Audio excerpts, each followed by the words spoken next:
The year 2015 is here. The year of new hopes, new beginnings for everyone and for the real estate industry too. And today, on Expert Advice, we have with us Paresh Karia of Easy to Own Estate, who shall speak on how 2015 shall treat the real estate sector. Hello and welcome to the show, sir. So 2015 is here. So first of all, we would like to wish you a very happy new year. Wish you the same. Thank you so much. So tell us, 2015, it has brought a lot of hopes for the real estate industry. So what one could expect in this year? Well, like you rightly said, 2015 we are beginning with a very optimistic note, and the reason for same has been the number of policy announcements made by the government in the previous year, especially for the real estate sector. Starting with the liberalization of FDI, with focus on affordable housing, with amendment to the Land Ordinance Act, and the smart cities, the special investment regions, so on and so forth. So everybody is looking forward to 2015. So you spoke about the policies, the changes, the decision making that happened in 2014. So do you feel the similar kind of policy making will happen in 2015? Well, let me say that, we have seen the initiation of policy reforms, and I think that will continue.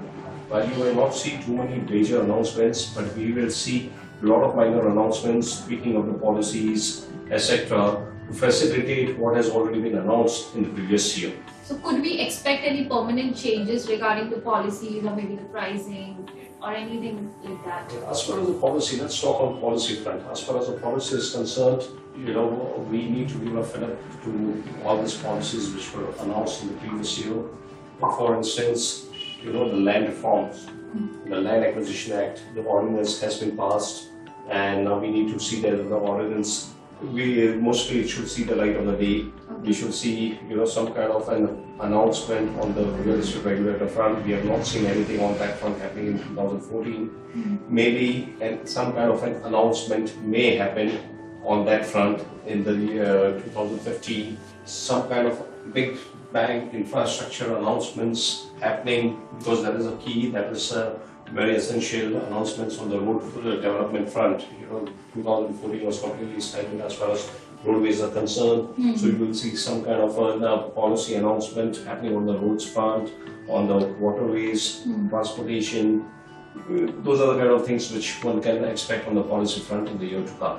Which could be the emerging realities, the destinations of 2015? The destinations that I would choose would be, one is Pune. Okay. Because Pune has a combination of manufacturing, it is an auto hub, it is an IT hub, and it is an agro hub also. Yes, similarly, the next option would be Chennai. Chennai is also, apart from being into IT, it is also a major manufacturing hub. You could also look at cities like Ahmedabad, which are at the cusp of infrastructure revolution. You can see, we are talking about the gift city coming up in and around Ahmedabad. We are talking about special investment region which falls on the Delhi-Mumbai industrial corridor. In Mumbai, the focus is going to be mainly on areas where you will see infrastructure getting developed. In the last year we've spoken about how the link road, the freeway, how the metro changed the landscape of Mumbai and impacted the real estate sector. Now the line 3 of the metro has been announced, which is going to be from Colaba to Seeds via BKC. So within Mumbai, we will see demand in these areas where there are infrastructure projects coming up. One of the areas within Mumbai looks really good is the area between Kalina and Vakola. Because as you see, that falls between the two business districts. You have BKC on one hand, which is growing very rapidly, and you have Andheri East, which is again a major, IT, which is a major commercial hub. So Kalina and Vakola are conveniently located between these two. Also, the metro will be passing by from here. The road connectivity is improved. So this is one area which is looking very good. From another area which is looking good is Andheri East. We have seen that how metro has changed life over here. And with the metro line 3 also passing by through Andheri East, there will be improved connectivity. So we expect Marol, JVLR, these other areas in Andheri East, which will see Chandivali, which look quite bright for the days to come. So what about these suburban areas in Bombay? Talking about suburban areas, where the supply demand, there's a lot of supply coming up. If you talk about areas between Andheri and Borivali on the western side, you see huge supply coming up over there. A lot of projects are under execution stage, and the ticket size of the project is also very high. So we don't see any kind of a predictable price appreciation taking place over here. Prices are likely to remain more or less stagnant. There would be demand for smaller ticket size affordable houses. We will see more of a kind of a one-bedroom kind of apartments, two-bedroom apartments, smaller size two-bedroom apartments coming up, where ticket size in and around 1 crore. That is where the demand is as far as suburbs is concerned. So when we're talking about central side suburbs, we are seeing a number of projects getting launched in area between Kharkov to Mulund. Prices have also already run up over there. So there also we do not expect any significant uptake on the prices. What really looks interesting as far as Mumbai is concerned, as we all know, the focus of the new government is going to be on affordable housing. And we are not in a position to provide affordable housing within the city, including the suburbs. But there is a lot of availability of affordable housing on the periphery in the MMR region, and this is where we will see a lot of action in the days to come.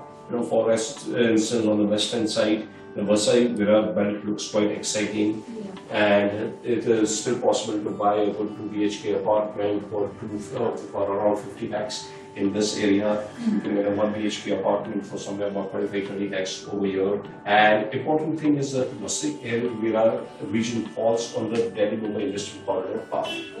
So it will get benefit from there. Apart from that, if we move further from Virar, then you have Palghar and Boisar, which is also emerging as a good affordable housing destinations. And you will see more activity over here, more houses coming up, more projects getting announced, and you can buy apartments over here for as much as 15 to 20 lakhs.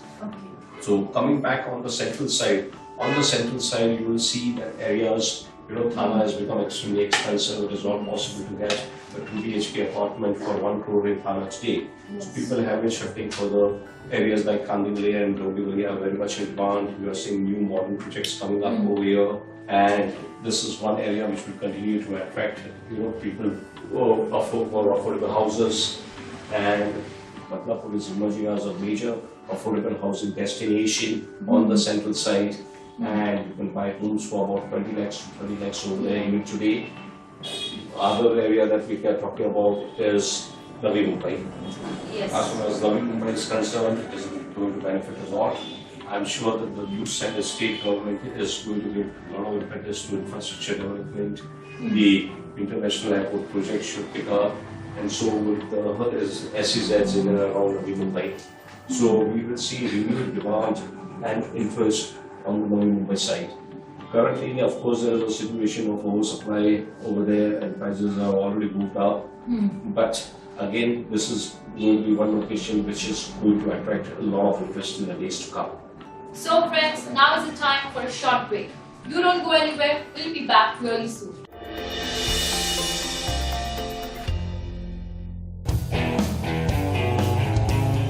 Okay, so in all, affordable housing remains the key factor in 2015. Exactly. Okay, so talking about the residential market in 2015, how do you foresee it? Well, the residential markets, we have to take them up the city-wise and segment-wise.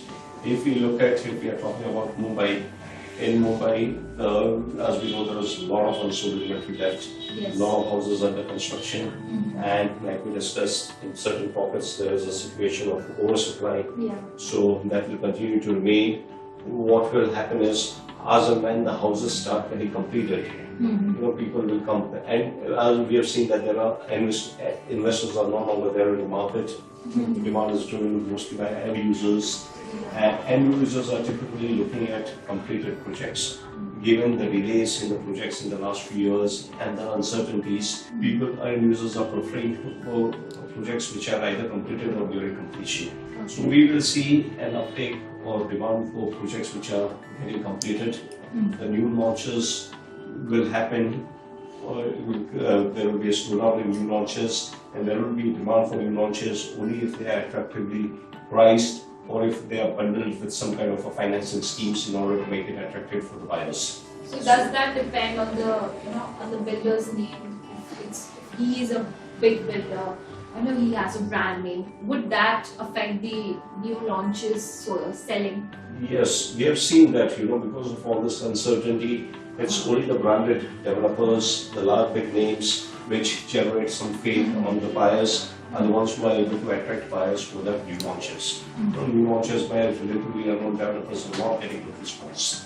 In the past few years, we have heard a lot about luxury projects coming up, luxury homes, luxury villas, sky gardens and apartments and everything. Now, considering the market scenario presently, and considering that we are into 2015 now, how do you see the luxury market going ahead in 2015? Well, as far as the luxury market is concerned, we have seen an oversupply. We have seen an oversupply of luxury homes in the last few years, and what we have seen is they have been concentrated. Most of the luxury home supply has been coming up in South Central Mumbai, in areas like Parel, Lower Parel, Mahalakshmi, Worli, Pravadini, etc.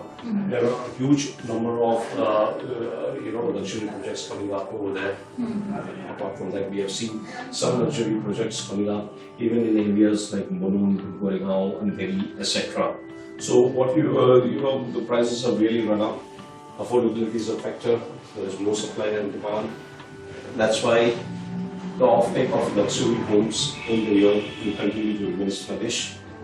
But when we are talking about luxury, we have seen that there is a huge demand for luxury homes in cities like Mumbai. People can still afford houses worth 10, 20, 30, 40, 50 crores provided the right product is available. So Mumbai is one market where you will still see demand for homes worth 10 crores and above. But this will be, by a limited, there is a segment is very small, and they will typically be looking at an exclusive property. They will not be going into something like a mass, luxury project. They will look at typically a project which has a good brand, a good location, good amenities, and exclusivity. There should be a limited number of such houses available. Those are the ones which are going to attract buyers for luxury in the days to come. Another area within Mumbai which could attract luxury home buyers is BKC. As we know, the CBD has already shifted from South Mumbai to BKC. Most of the banks are having their head office and corporate offices located over here. And it's the senior management of the bank that is having their offices over here. And the way the things are happening, we are seeing the economy is likely to revive, and the biggest beneficiary of revival in the economy is going to be the banking sector. So we expect the banking sectors, especially the senior management and the banking, they are going to get huge kind of their earnings by way of not only increments but also increasing the share prices, because most of them are older ESOPs. So their purchasing power will increase, and we will see demand for luxury homes, particularly in and around BKC, coming out from this particular segment.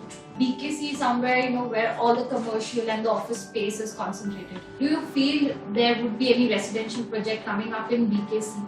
Oh yes. That is always starting to happen. We have seen residential projects. There are already residential projects within BKC itself, but the prices are very high. So area in and around BKC is going to get transformed in the days to come. And my view is that in the next 10 years, the prices in Bandra East and BKC could be as high as what they are in Kapparate, or even more than that. You mentioned compact 2 BHKs, compact 1 BHK. So what area could be expected? Well, typically, a compact 2 BHK would be somewhere around 500 to 600 carpet, and a 1 BHK would be somewhere around 300 to 350 carpet. Don't you think it's very small? Considering the Mumbai apartment sizes are shrinking day by day, and looking at the affordability factor, people will have to settle. They will have to choose whether to stay in a smaller apartment within the city or look at a slightly bigger apartment on the outskirts of the city. That's a quite valid point, I must say.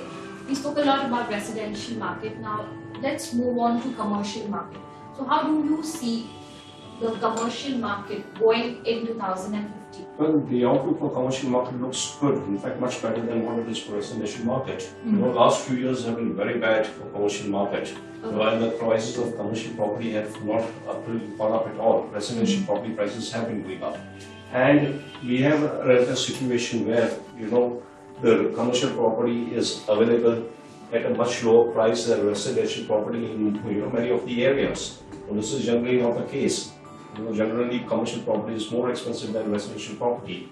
So we will see the commercial property catching up in the days to come, and we've already seen that happening. You know, last few quarters, the demand and absorption of commercial property has been picking up across most of the metros. So commercial property prices will start moving up, absorption will also increase. Also considering the fact that the economy is likely to pick up, most of the corporates will be on an expansion mode. Most of the banks, you know, will be looking at adding more branches. There will be new banks coming in. There will be, you know, multinational companies. More multinational companies are likely to come into India and step up operations. More IT companies are likely to require office space because they will be expanding. So considering all this, we see absorption level for commercial office space improving, and prices should go up. On the supply side, we have seen that, you know, since the demand for commercial property was sluggish, there were very few launches on the commercial property at taking place. So, and this will continue. We will not see too many commercial launches happening. We will see the existing demand getting observed, and after that, maybe, you know, once the price picks up, we will see new launches happening on the commercial side. Okay, so definitely office space absorption is going to increase in 2050. Let's have a break. Don't go away.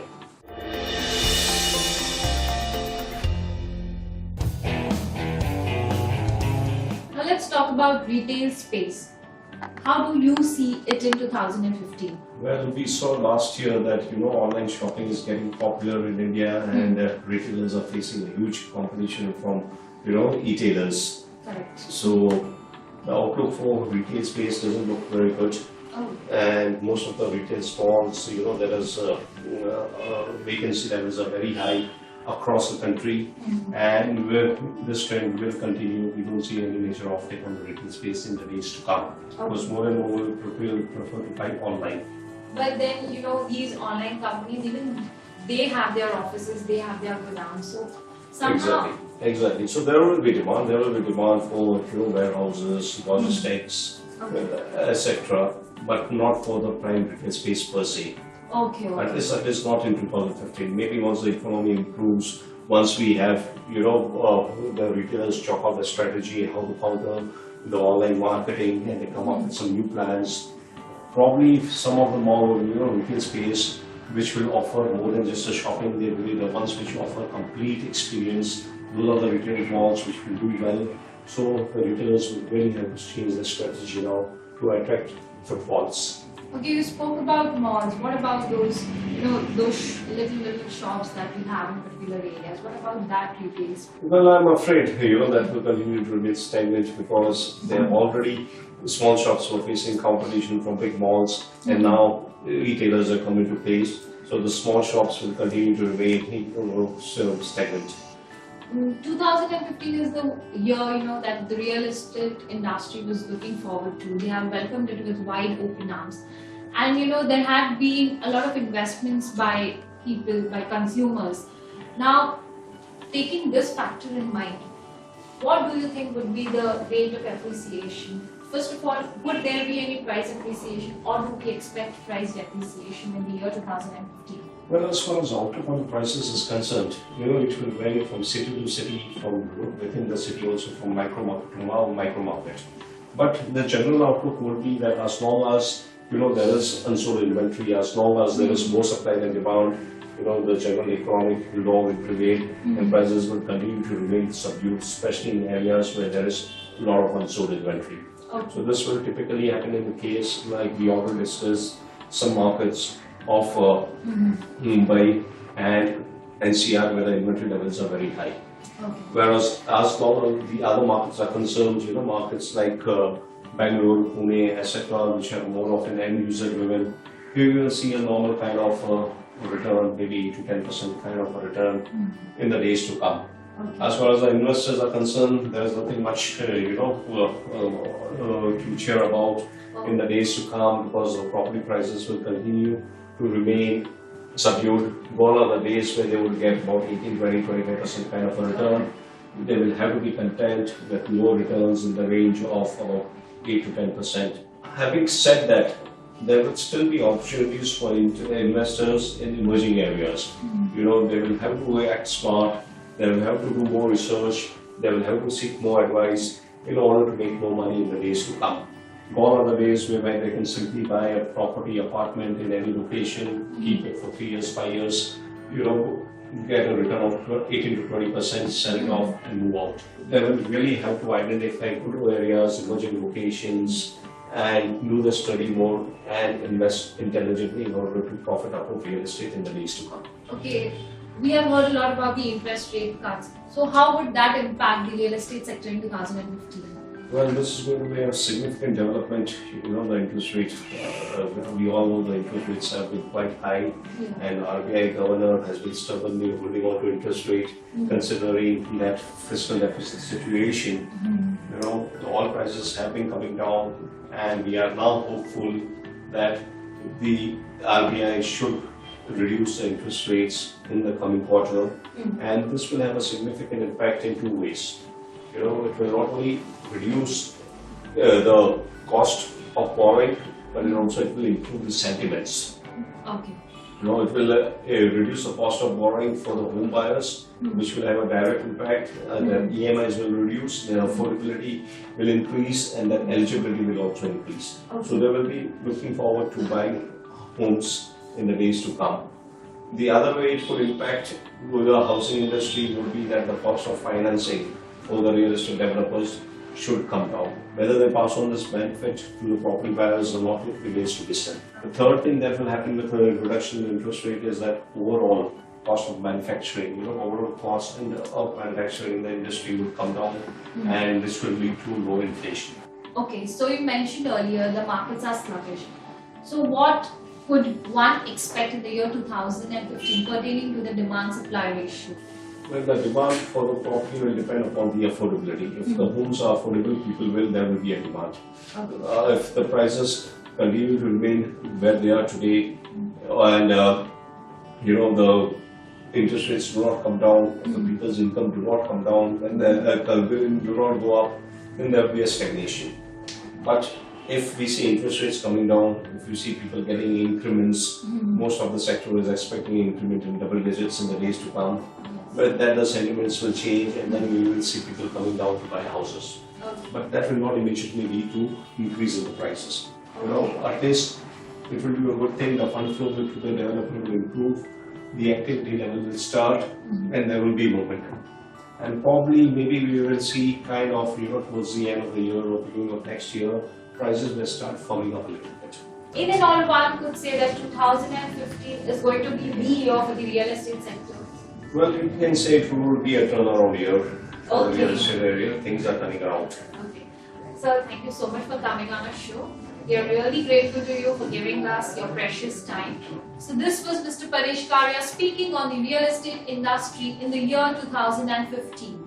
Now let's hope this new year brings new hope for everyone, right from developers, builders to us, consumers, the end users and the investors. With this, I take a leave. You keep watching Spin TV. Goodbye. Take care.